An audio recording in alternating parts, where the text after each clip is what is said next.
से पहले दोस्तों मैं आपको यह ज़रूर दिखाना चाहूँगा बस 1-2 मिनट के लिए कि अगर आपको लगता है कि जो ये अमनु साहू वाली जो घटना है कि जो कह रहे हैं कि भाई ब्राह्मण समाज ने उनको धमकी दी वो गलत है या झूठ है, आप उसकी पड़ताल आप गूगल पे जाके कर सकते हैं। इसलिए मैं आपको स्क्रीन सामने रिकॉर्ड दिखा रहा हूँ। देखिए एबीपी लाइव्स का है। क्या लिखा है, गैर ब्राह्मणों को व्यास मंच में बैठने का अधिकार नहीं, जाकर मुजरा करो, ऐसा कहा कि कथावाचक यामिनी साहू को। दूसरा कह रहा है भास्कर क्या कह रहा है, सीजी की भागवत छत्तीसगढ़ की भागवत कथावाचक की धमकी, यामिनी साहू को फ़ोन कर कहा कि गैर ब्राह्मण को व्यास मंच पर बैठने का अधिकार नहीं, जाकर मुजरा करो। अब देखिए आगे क्या लिखा है, देखिए यूट्यूब पे लिखा हुआ है किसने दिया यामिनी साहू को धमकी। ये देखिए ईटीवी भारत में क्या कह रहा है, गैर ब्राह्मण कथावाचक यामिनी साहू को मिली धमकी। और लाइव हिंदुस्तान में क्या कह रहा है, छत्तीसगढ़ में गैर ब्राह्मण कथावाचक यामिनी साहू को व्यास मंच पर नहीं बैठने की धमकी दिया गया है। तो आप देख सकते हैं कि इतने सारे आपके पास प्रूफ हैं, सबूत हैं। उसके बाद नई दुनिया हो गया, MNS वेबसाइट होगी, और ऐसे इतने सारे। देखिए ये है यामिनी साहू, इनकी जो फोटो आप देख रहे हैं पहली वाली है यामिनी साहू की, बाकी ये सब नहीं है, ये सब फेक है। बाकी ये जो फर्स्ट वाली है जिसे ये जो मैं क्लिक मारता हूँ, देखिए ये यामिनी साहू है, देख सकते हैं आप, ये है। इनको धमकी जांच में धमकी मिल रही है। तो दोस्तों अगर आप चाहें तो इसका प्रमाण ले सकते हैं कि ये जो खबर है बिल्कुल सच है। और अब उनका देखिए इंटरव्यू, और अब सब जान जाएंगे कि जो ओबीसी समाज की जो महिला है या लोग हैं जो अपने आप को ये समझते हैं कि हम श्रेष्ठ हैं या हम लोग सब अच्छे हैं, काफ़ी अपर कास्ट के लेवल के हैं, उनकी ये हकीकत आँख खोलने के लिए बराबर है कि आप देख लीजिए आप भी शूद्र हैं और शूद्र कहलाते हैं। तो देखिए दोस्तों इनका इंटरव्यू। इंटरप्शन के लिए खेद है दोस्तों, नेटवर्क प्रॉब्लम था इसलिए पूरी बात नहीं हो पाई। यामिनी साहू हमारे साथ है, भगवत कथा वाचक है, जो साहू महिला संघ है उसके प्रदेश अध्यक्ष है रायपुर में, और उससे हमारी बात हो रही थी और कुछ तकनीकी कारणों से बात पूरी नहीं हो पाई। पूरा हम आपके साथ हैं, पूरा वीडियो सुनिएगा और शेयर करते जाइएगा। 10 वर्षों से ज्यादा से ये भगवत जो कथा है उसका वाचन कर रही है, विभिन्न मंचों पे जाती है, अपनी बात रखती है। लेकिन अभी हाल ही में कुछ लोगों ने यामिनी जी को धमकियां दी है, इसी पे मैं चर्चा कर रहा हूँ। कौन लोग हैं और उन्होंने क्यों धमकी उनको दी है। यामिनी जी स्वागत है आपका। क्या नमस्कार भाई। नमस्कार। क्या हुआ मामला? मामला ये है कि 15 तारीख को कुछ लोगों के फोन आए और उन्होंने अपना, मैं उन लोगों को नहीं जानती थी कि वो कौन है, उन्होंने अपना नाम खुद बताया और उन्होंने मुझे कहा कि आप भागवत के अधिकारी नहीं है और नहीं कर सकती हैं। एक बात उन्होंने प्रमुखता से कही कि स्त्री जाति को अधिकार नहीं है। दूसरा उन्होंने कहा आप शूद्र हैं और शूद्र होने के कारण भी आपको अधिकार नहीं है और आपको ये हम करने नहीं देंगे। इस तरह से सभी लोगों ने कही, जाति सूचक बातें कही और अपमान भरे शब्द भी और कहे उन्होंने। और मेरा देखिए मेरा सबसे बड़ी बात यह है कि मैंने किसी समाज का विरोध नहीं किया है। जिनका फोन आया है और उन नंबरों से मैंने विरोध किया है, उन व्यक्तिगत रूप से उन नंबरों को देकर मैंने शिकायत दर्ज कराई है और सुरक्षा की मांग की है। मेरा किसी समाज से कोई वो लेना देना नहीं है कि मैंने समाज के विरुद्ध में कार्रवाई की मांग नहीं की है। केवल वो व्यक्ति जिनके द्वारा मुझे फोन आए और जिनसे धमकियां मिली मुझे। नहीं तो आप दो डबल बातें हुई कि आप महिला हैं इस नाते में शूद्र है, और शूद्र है तो डबल शूद्र है। अगर शूद्र महिला हो तो डबल शूद्र। शूद्र तो एक ही बात, शूद्र ही है उसमें डबल नहीं, डबल हो गया ना। ये महिला तो शूद्र कैटेगरी में है ही, और उसका जाति से भी शूद्र है। इसका मतलब कि महिलाओं में भी बहुत सारी जातियां हैं। ब्राह्मण महिला जो है या समाज महिला, वो अगर प्रवचन करती होंगी कहीं, बहुत सारे चैनल्स पे बोलती होंगी, तो शायद उनको इस तरह की धमकियां मुझे लगता है नहीं मिलती होंगी जो आपको बदतमीजी, गाली गलौज और तमाम धमकियां मिली है। और ये बहुत संवेदनशील मामला है, बिकॉज मैंने पहले भी आपको अम्बेडकर को कोट किया था कि बाबा साहब ने इतना हिंदू धर्म के खिलाफ उनका जिंदगी और लड़ाएगा, लेकिन तब भी जब संविधान उन्होंने बनाया तो सबके लिए एक स्पेस छोड़ा कि हर व्यक्ति जो धर्म चाहे, जो समझना चाहे वो समझ सकता है, बोल सकता है, नास्तिक भी रह सकता है। बाद में बुद्धिज्म स्वीकार की, लेकिन अब तो ये हाल है कि अब नारियां, स्त्रियां भी नहीं भागवत कथा कर सकती हैं, ऋग्वेद वेद नहीं पढ़ सकती, क्या मामला है? तो समझ में नहीं है आप लोग की 21वीं शताब्दी में। हाँ जी, मतलब उनका तर्क था कि उन्होंने कुछ श्लोक बताए शतपथ ब्राह्मण का, उन्होंने जो है यजुर्वेद के शतपथ ब्राह्मण में जो श्लोक है उस श्लोक के आधार पर उन्होंने कहा कि स्त्री मुखात धर्म मीमांसा यह शृणोति दुरात्मनः किम तेन कृतम वही पापम ब्रह्मा गुरु तल्पगः। इसमें इसका अर्थ ये बताया उन्होंने कि स्त्री मुख से प्रवचन सुनना, भागवत सुनना जो है उससे बहुत बड़ा अपराध पाप लगता है। और ऐसे शब्द जो मैं आपको यहाँ पर बोलना उचित नहीं मानती, ऐसे पाप का उन्होंने उसमें कहा, बात का ही वर्णन किया और उसी आधार पर कह रहे हैं। तो ये उनका अपना तर्क है और हमारा अपना,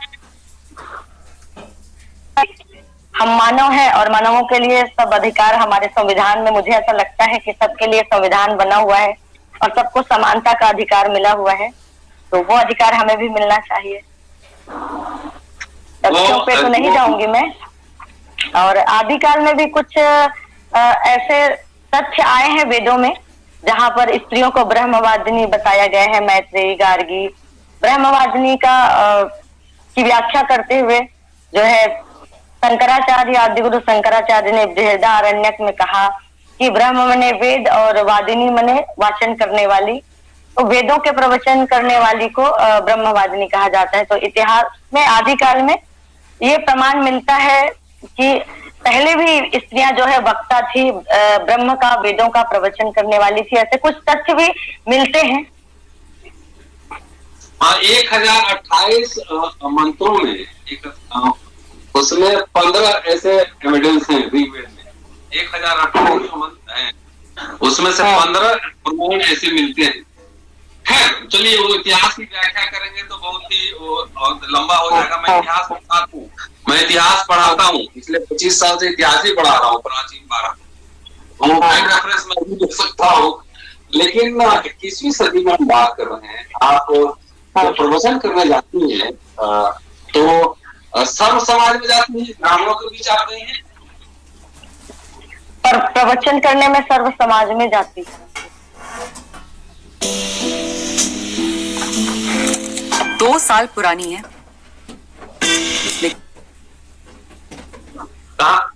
जी, सर्व समाज में जाती हूँ। प्रवचन जो है सभी समाज के लोग बुलाते हैं प्रवचन करने के लिए। तो ब्राह्मण लोगों ने बुलाया था, उसमें कुछ ऐसा वाकया बताइए। समिति में शामिल रहे हैं, जहाँ जैसे एक जगह धर्मजयगढ़ में कथा हुई तो वहां पर समिति में शामिल थे कुछ ब्राह्मण, जो है वो जो एक समिति के द्वारा कराई गई थी, गांव की समिति थी धर्मजयगढ़ में।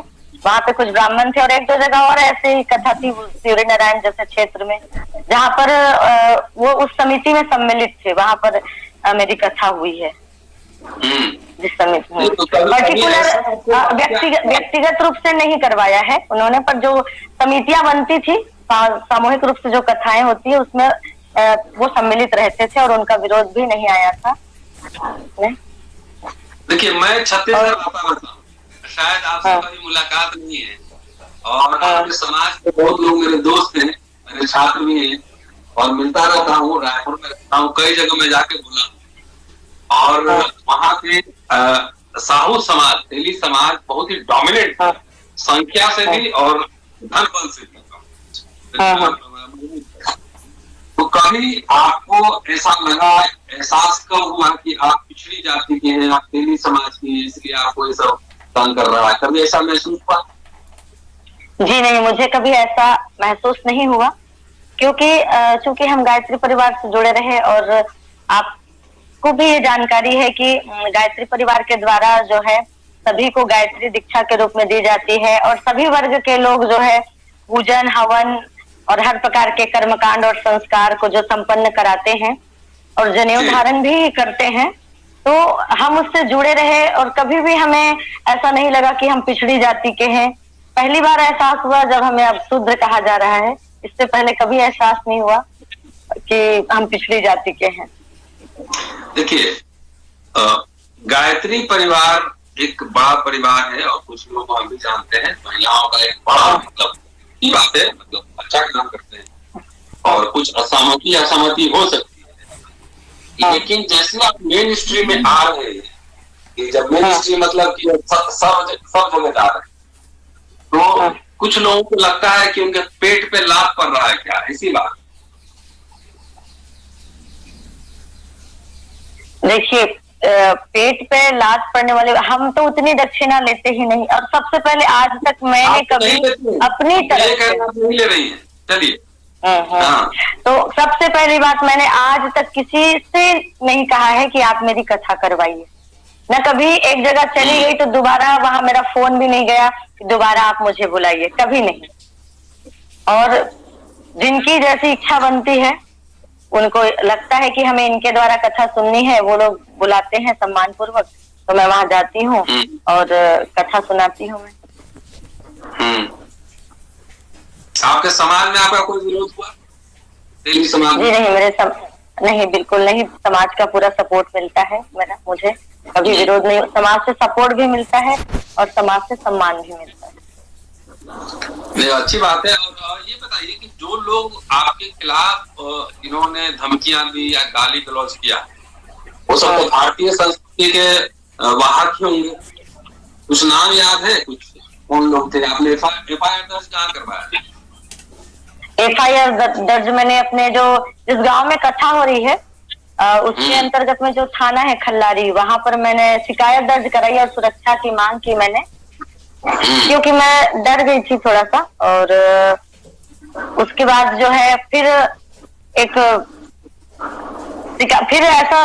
शिकायत दर्ज कराने के बाद जो है फिर फोन आने लगे थे, तो फिर उसके बाद मैंने एसपी कार्यालय में फिर अपराध दर्ज कराया है और सुरक्षा की मांग की है। ऑडियो क्लिप है जो रिकॉर्डिंग मैंने की। मैंने पहले बताया कि अचानक फोन आए, मैं तैयार नहीं थी, समझ में नहीं आया। तो उसके बाद 4-5 फोन आए, तो कुछ लोगों से चर्चा की इस तरह के फोन आ रहे हैं, तो उन्होंने कहा कि रिकॉर्डिंग कर लो, तो मैंने कुछ रिकॉर्डिंग की हुई है। तो उसमें उन्होंने अपने नाम बताए हैं, है ना। उन्होंने अपना नाम स्वयं कहा है। एक ने कहा है कि मैं देवेंद्र उपाध्याय हूँ, एक ने कहा कि मैं शुक्ला बोल रहा हूँ, रुपेश दुबे बोल रहा हूँ कि, और कुछ का नाम ट्रू कॉलर में दिखाया मुझे। वो ट्रू कॉलर में कभी कभी सही गलत वो जांच में पता चल जाएगा, तो उसकी सत्यता के बारे में नहीं कहती ट्रू कॉलर का मैं, पर कुछ नाम आया कि शारदा जी लिखा हुआ था, पंडित जी लिखा हुआ था, ऐसे कुछ लिखा हुआ था। तो उस आधार पर जो है वो फोन कॉल आए हैं, और फोन कॉल के मैं खुद नाम बताए हैं, और बाकी मैं किसी से परिचित नहीं हूँ, ना मैंने कभी उनका नाम सुना था, ना मैं उनसे कभी मिली हूँ, ना मैं उनको जानती हूँ जिनके फोन कॉल आए। मेरा उससे कभी कोई नाता नहीं रहा है।